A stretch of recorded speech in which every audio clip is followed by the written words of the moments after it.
Today we are talking with Professor Barry Strauss, the author of The Death of Caesar, the story of history's most famous assassination. Welcome to Redara. Thank you. A pleasure to be here. Thank you. You have a wonderful book and a wonderful title as well on a topic that most people feel has been researched and talked about and discussed almost ad infinitum. What is new that we can learn from the book now? Well, thanks. That's a great question. You know, like so many topics, there's information that's been hiding in plain sight. And my job was to find that information. And I believe I have. It's a great time to study Julius Caesar. There's been a real renaissance of interest in him in recent decades. He was out of fashion after the Second World War, which gave tyrants a bad name. But there's been new work done, and in particular, people have taken a new look at some of the sources. Now, the assassination of Julius Caesar is probably the best documented event in ancient history. We have a lot of information about it, but none of that information is simple. All of it is rather complex. And I particularly looked at one of the sources that Shakespeare did not look at, and that gives us a very different view of the assassination than the one we have from Shakespeare. So that was one of the things that led me to come up with new conclusions. Another was that I approached it from the point of view of a military historian, which is my main scholarly expertise, because the leading conspirators, most of them were professional soldiers, and indeed they were commanders. And I think if we really want to understand what happened that day and what went wrong afterwards, we need to have the military point of view. We need to take that into account. So that's sort of the background for how I came up with something new to say about the subject. Oh, very helpful. Thank you. Of course, it helps you when you speak 7 languages and travel in more than 10 countries, and you have been to many of the sites. So you certainly have a first-hand experience at looking at a lot of ruins and understanding the context in which these could have happened there. Well, thanks. Yeah, I mean, I was privileged to spend 6 months in Rome, which was fantastic as a way to look in great detail both at the sites and some of the artifacts. I was also able to travel to some of the places in Caesar's career in France, Greece, Turkey, and of course in Italy in particular. So that was a big help in writing the book. Mm-hmm, mm-hmm. The event almost took place 2,060 years ago. Yes. Give us a little bit of backdrop, if you can, and what led to the event. Why so many senators, almost 60 of them, were so unhappy with Caesar, and how did they plot or plan and got things in motion until the date of the event?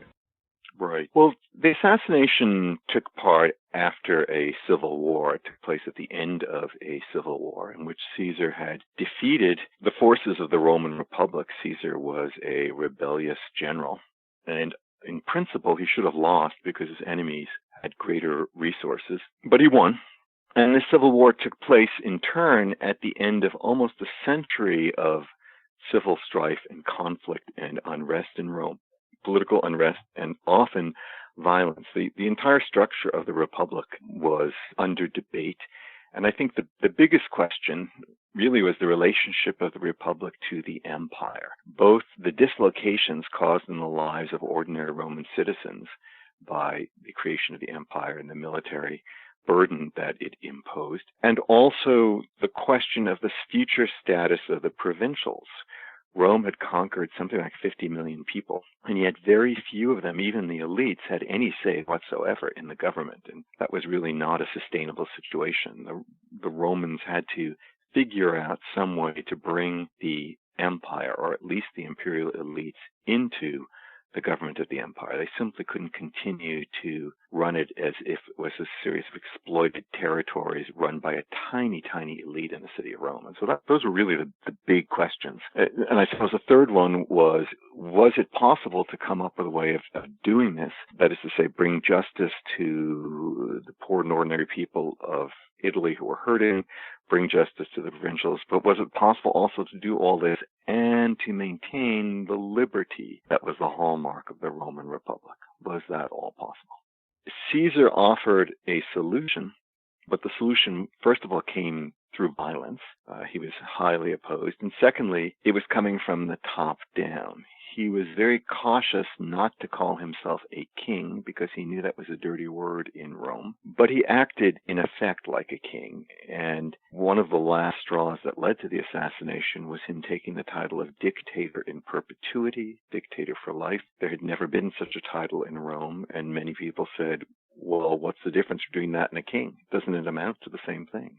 So it looked like whatever solution Caesar might have had was going to come at the expense of liberty and at the expense of the freedoms that were the hallmark of the Roman Republic. And that generated a lot of opposition.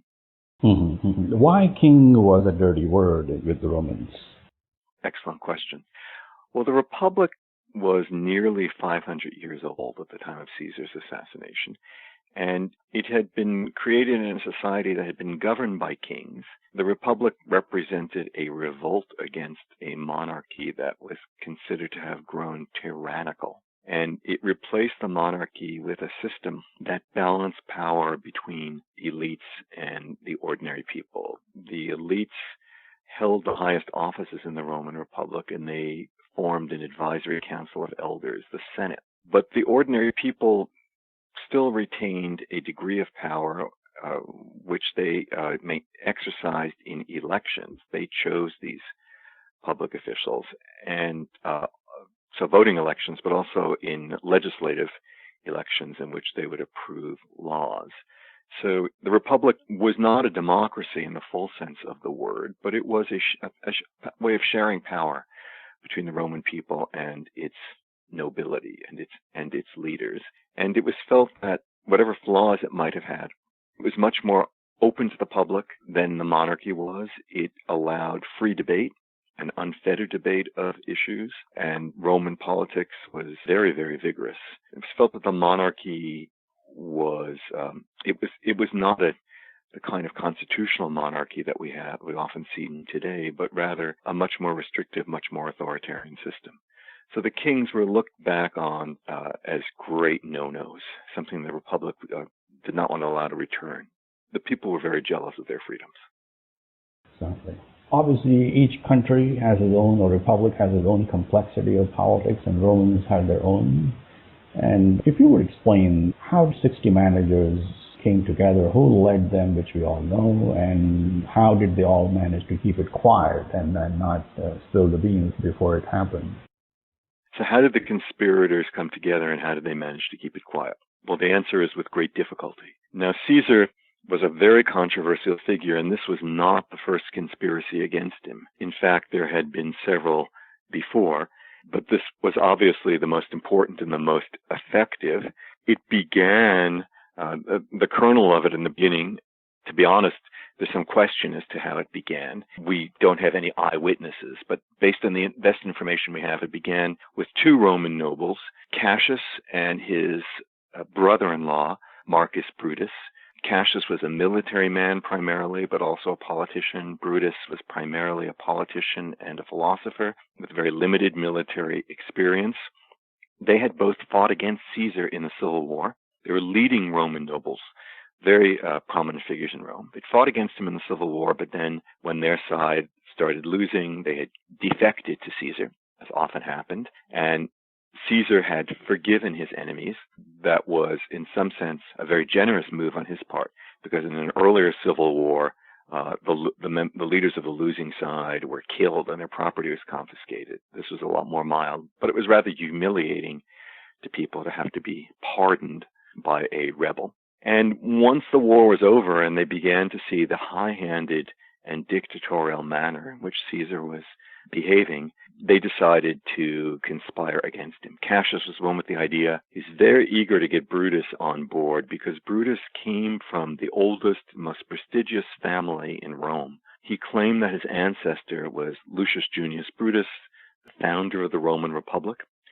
Brutus himself, as a philosopher and a well-known public speaker, had a very high reputation in Rome as a distinguished person. If you could get him on board, then the conspiracy would have some prestige. Now, the next most important person they got on board, and really I think the leading figure of my research and my contribution, is a man named Decimus Junius Brutus, Others call him Decimus. He was a distant cousin of the famous Brutus, Marcus Brutus. He also was a member of the Roman nobility. He also was a military man. Shakespeare does not do him justice. He does appear in Shakespeare, but in Shakespeare he's misnamed. He's called Decius. And Shakespeare does not realize just how important to the conspiracy Decimus was. And Decimus was important for several reasons. For one thing, unlike Brutus and Cassius, he was not an opponent of Caesar. In fact, Decimus was a loyalist of Caesar. He was close to Caesar's inner circle. He had fought for Caesar both in Caesar's famous Gallic Wars, conquest of Gaul, and then in the Civil War. In both cases, he served as an admiral for Caesar, and then Caesar appointed him as his replacement governor of Gaul when Caesar went off to fight in other provinces. He was a talented general. All of these men were pushing 40, around 40, in their late 30s, around 40.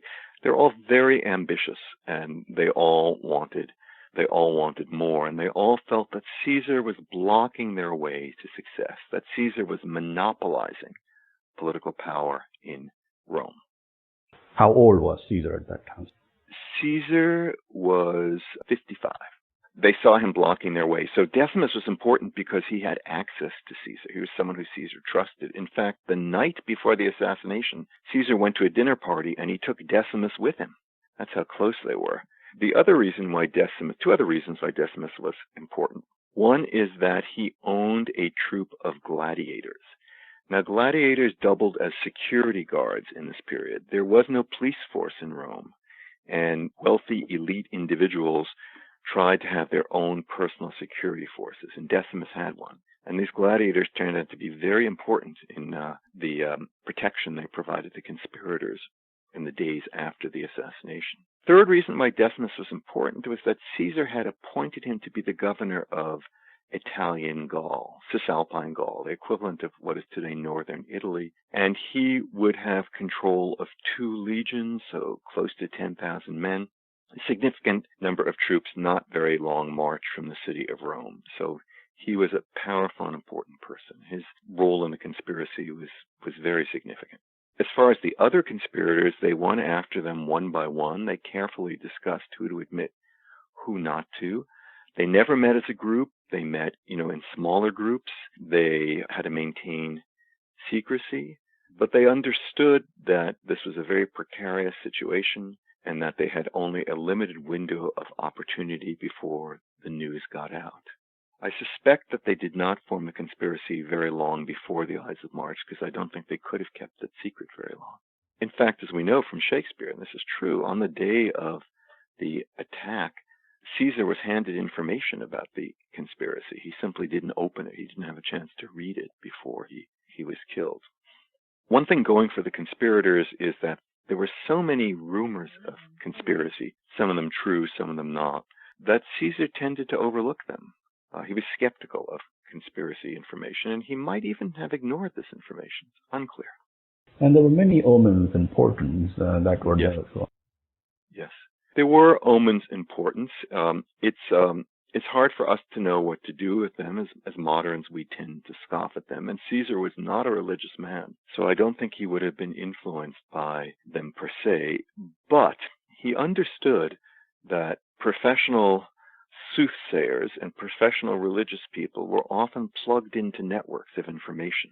And it made it difficult for him to ignore these omens entirely, particularly because his wife, Calpurnia, was convinced that there was something afoot. And his wife was a very well-informed woman. She came from a prominent political family. Her father was one of the leading politicians in Rome. She was a mature woman, and Caesar took seriously her warnings not to go to the Senate House. Mm-hmm. So on that day, some people say that it was not planned on that specific day, but it just happened to be the most convenient time, and that's how it happened. Or what's your take on it? Well, I think we get a misleading impression from Shakespeare. Shakespeare gives us the impression that the whole thing is slapdash and put together at the last minute. And that's partly because he's writing a play and he has to compress time. But in fact, I think nothing could be further from the truth. The conspirators, as I said, they were led by a series of generals who were very careful planners and knew how to carry out an ambush. They had cased the place where the Senate was going to meet. A Senate meeting was extremely useful for them because although Caesar did not have an official bodyguard, we know that he was surrounded by friends, some of whom I would submit were 6 feet plus tall and 250 pounds, and they wore dark glasses and the equivalent of earpieces in their ears. They looked like security guards. We're told that it was hard to approach Caesar. But those folks couldn't come with him in the Senate house. Only senators and a very few slaves were allowed in a meeting at the Senate. So the Senate meeting was a place where Caesar would be vulnerable. And the conspirators wanted to kill Caesar in a public place, preferably a meeting of the Senate. They wanted to make a statement to the Roman people that they weren't ashamed of what they were doing, that this wasn't some kind of private grudge, but this was a public act on behalf of the entire people of Rome. Furthermore, legend said that the founder of Rome, Romulus, had been assassinated by the senators at a meeting of the Senate because he tried to become a tyrant. And so the conspirators wanted to take advantage of this and say, see, we are acting within Roman traditions. We are not doing something new. The other factor motivating them was that on 3 days, the Ides of March, of course, is March 15th.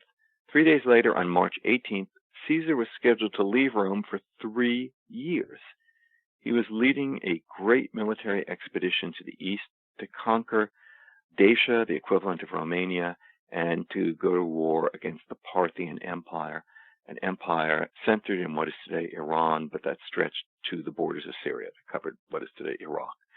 Caesar had a score to settle with them because of a victory they had won over a colleague of his, and so he was planning to go east for 3 years. So this was the last chance for these conspirators to get Caesar. They had to act quickly. And that's why they chose the time and place. Killing was a little bit brutal. I guess there were many senators. We don't know how many of them laid their punches on it. But do you want to go into a little bit of detail, kind of walk us through, and then we Sure. go on to the after? Sure. So there were 60 plus conspirators at this meeting of the Senate. So the Senate met if you go to Rome today, you can see the Roman Senate house in the Forum, at the edge of the Forum, and that is an ancient building, but that's not where the Senate met at the time. The Senate was meeting on that day in the Senate house of Pompey, which was located about a half mile away from the Forum, near the modern Campo dei Fiori. So there were probably 200 to 300 senators in the meeting on that particular day, of whom 60 plus were conspirators. And what the conspirators had planned was that a small group of them would surround Caesar. Caesar sat on a raised platform at the end of the room. He was the consul as well as the dictator. They arranged that they would surround him as if they had a petition to give him. They were, in effect, creating a perimeter that allowed them to carry out the act. They also arranged that Caesar's colleague, his co-consul, would not be present. His colleague was Marcus Antonius. Mark Antony was a military man. He was a Caesar loyalist. He was also a big, strong guy. And they didn't want to have the risk of him being there to help Caesar against the conspiracy. And to prevent him from going to the meeting, one of them buttonholed him outside the entrance to the Senate and was chatting him up while the assassination took place. So a subset of the assassins surrounded Caesar. One of them was petitioning Caesar to ask that his brother be allowed to return to Rome. He hadn't been pardoned by Caesar. And suddenly he grabbed Caesar's toga. Caesar cried out, "This is violence." And that was a signal for the first blow to be struck by Casca behind Caesar. It was a blow to the neck. It did not hit a vital spot, and it did not kill Caesar.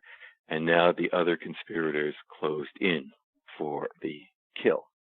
Caesar, the reports differ. He attempted to defend himself. That's believable enough. He was, after all, a soldier, a decorated hero from his youth. He may have cried out. He may have moaned. It's possible that as he was falling, that he covered his head with his toga. That was a gesture of modesty. The sources say that he did that. It's big question, of course, is did he say the famous et tu, Brute, that we have in Shakespeare? You too, Brutus, then die, Caesar. Well, he certainly didn't say et tu, Brute. That's a Renaissance invention. There's nothing like that in the ancient sources.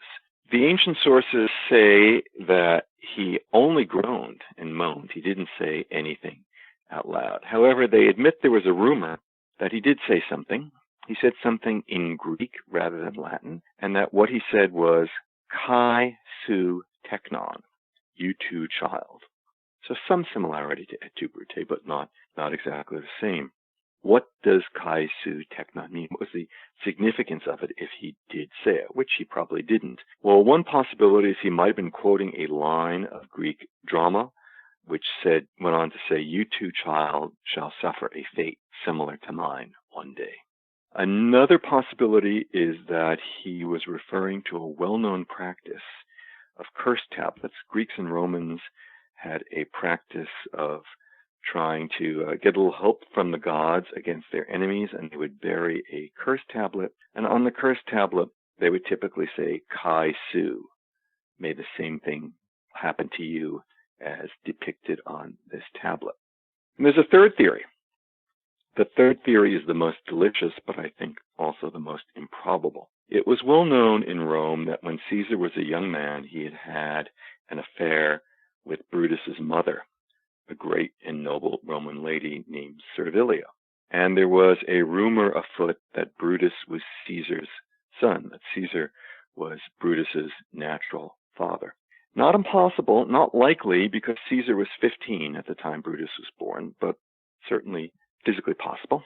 And the theory is that Caesar, in the moment of his death, had the presence of mind to turn to Brutus and say, you too, my child, i.e., he recognized his paternity. And what he was saying to Brutus was a terrible insult. He's saying, you have just killed your father. You have just committed one of the most heinous crimes a Roman can commit. It'd be nice to think that Caesar had the presence of mind to do that at the end, but it seems tremendously unlikely. In any case, he fell, and as is in Shakespeare, he fell at the foot of the statue of his old rival, Pompey, because the Senate was meeting that day in Pompey's Senate House. Dramatic, but true. He had 23 wounds. As you know, there were over 60 conspirators, so how come he only had 23 wounds? Probably because some of the other conspirators were assigned to crowd control. We know that some of Caesar's friends in the room tried to save him. 2 in particular tried to save him, but they couldn't reach him, and they were rewarded years afterwards for their act on that day. Perhaps some of the conspirators also lost their nerve. Oh, I should have mentioned earlier, but probably know this, that they had daggers underneath their togas. They had daggers hidden underneath their togas. That, of course, is what they stabbed Caesar with. And I guess there were no security checks or something at that time. There were no security checks, no. Mm-hmm. So you just had to be senator, and you were allowed to go with whatever you want. Of course, with your cell phones and cameras. And That's right. That's right. They were a little innocent in those days. Afterwards, they did have the equivalent of security checks, and some of the Roman emperors even took the precaution of wearing armor when they went into Senate meetings. Bitter aftermath. The killing is done, and let's say the transition to power to Brutus happened regardless of the way it happened. But then what happened? So, things obviously did not work out for the conspirators, and they are often criticized for not having a plan. And there's some truth to that, but the criticism can go too far. So Brutus attempted to address the senators right immediately after the assassination, but the senators fled. They were scared out of their minds. The conspirators marched through the streets of Rome, brandishing their bloody daggers, surrounded by Decimus's gladiators, who were there to offer protection that day, and they marched with a purpose. They marched about a half mile away to the Capitoline Hill, which they seized. The gladiators secured the perimeter of that hill, and that became their headquarters. Some of the people who sympathized with them came up to the hill to congratulate them. And the question was, now what?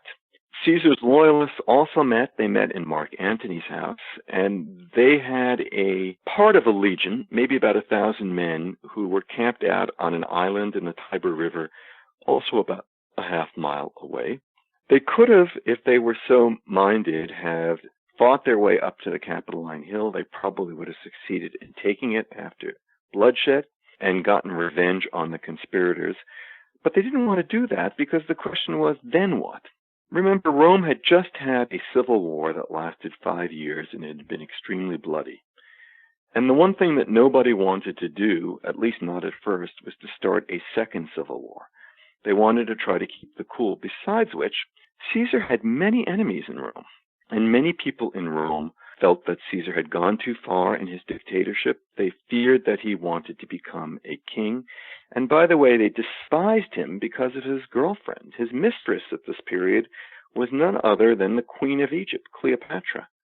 And she was present in Rome on the day of the assassination. She was living there. Caesar had installed her in his villa across the Tiber River. And to many Romans, this was a sign that Caesar wanted to become a king. After all, his mistress was a queen, and she had borne Caesar's illegitimate child. So she said she had a son named Ptolemy XV, but his nickname was Caesarion, Little Caesar. So the conspirators had the ability to win support from the Roman people if they played their cards right.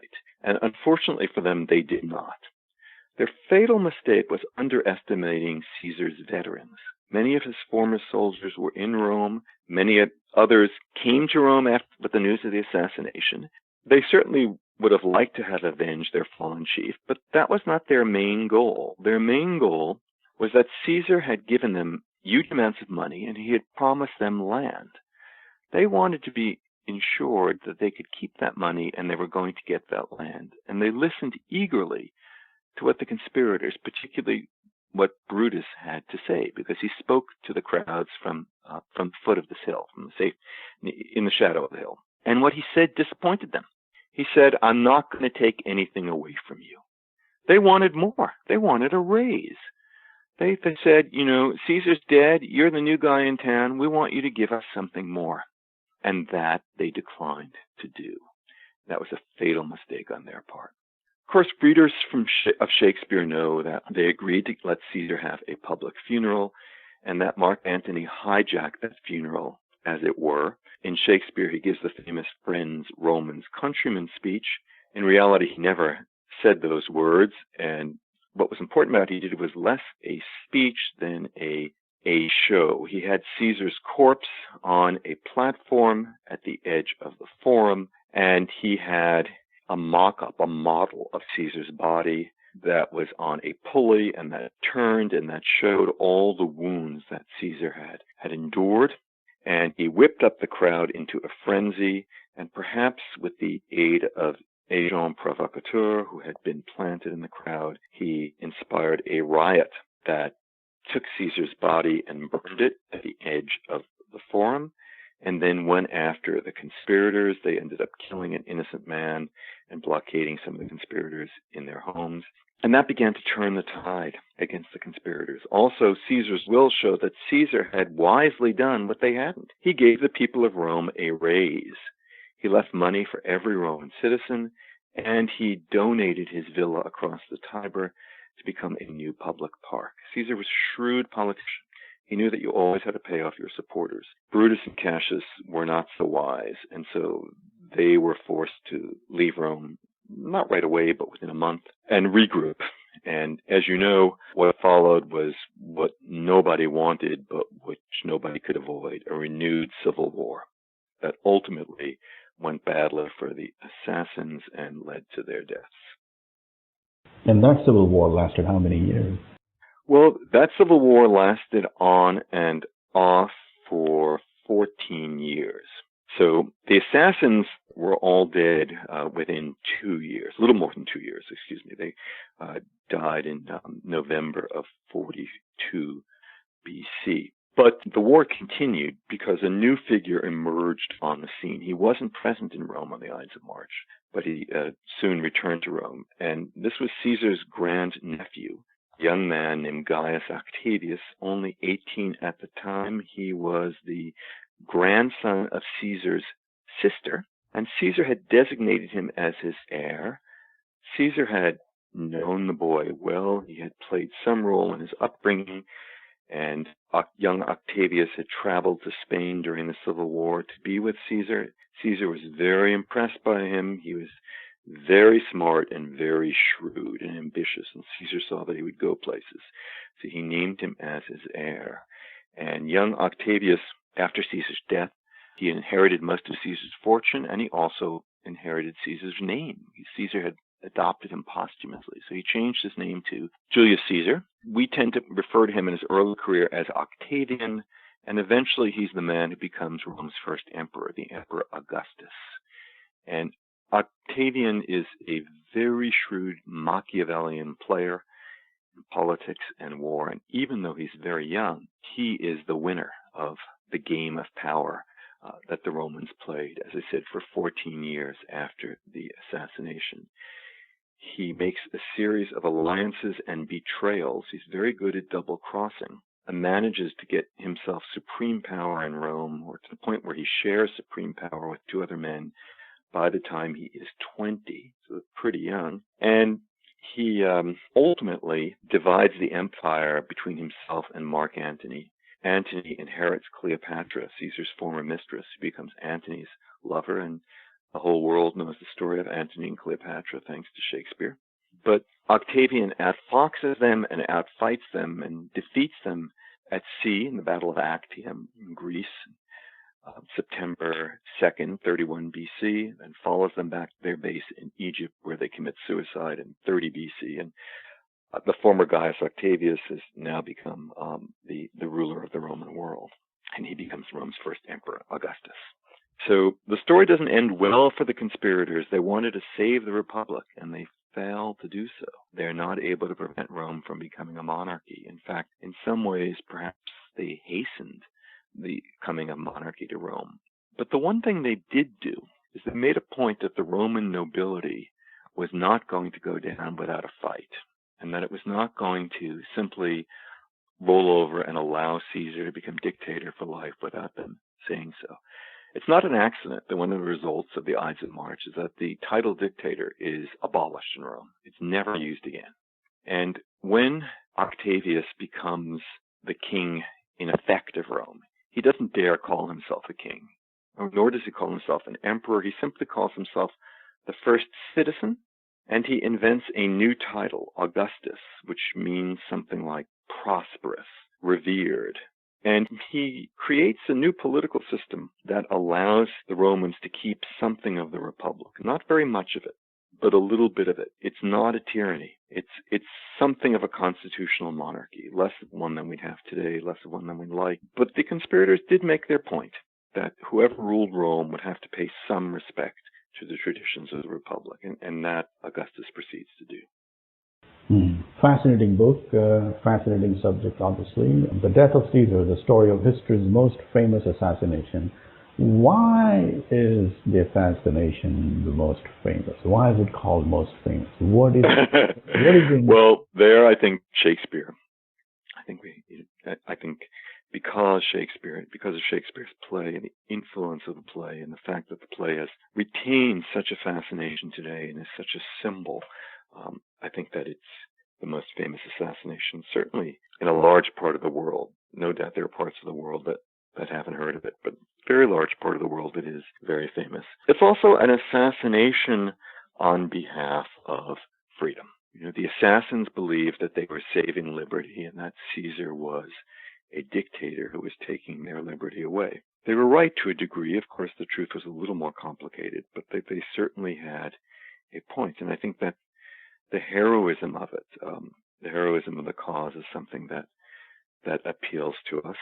Caesar himself is such an extraordinary figure because there are very few people in history who have been successful both as generals, as field commanders, and as statesmen, as Caesar was. And you add to that the fact that he was also a great writer who wrote 2 literary classics that we still have. There's so few people in history who have combined those 3 things. You know, it makes him extraordinary. And on a certain extent, we all admire Caesar, and yet we must also hate Caesar and be appalled by his egotism, his towering egotism, and the power that he acquired.